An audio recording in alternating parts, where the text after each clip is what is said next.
Welcome. In front of me is a Samsung Galaxy A16, and today I will show you how you can put this device into safe mode.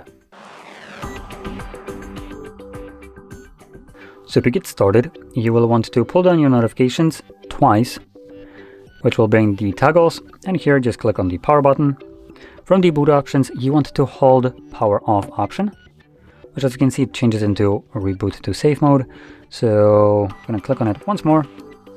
And when the device boots back up, it will be automatically in safe mode, in which only the pre-installed applications will work. Any app that has been installed after the setup will be temporarily disabled, so neither you nor the device can start it up, which on Samsung actually includes a lot of the default applications like calendar, calculators, browsers, and so on, which you will see in a second, as these applications are clearly distinctive as they are monochrome and semi-transparent. So here you can see we have browser, which will not work. If you try to even open it up, it doesn't do anything. Oh, no, there we go. It gives the pop-up up disabled.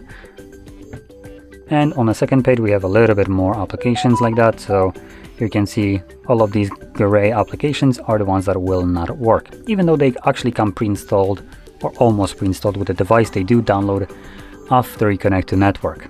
But because they do download after the setup, they do kind of fall under the category of user kind of installed applications or third-party applications. Now, once you're done with the safe mode, you can go back to the normal one by finding the power button again and simply selecting restart. When the device boots back up, it automatically goes back to the normal mode. So with that being said, if you found this very helpful, don't forget to hit like, subscribe, and thanks for watching.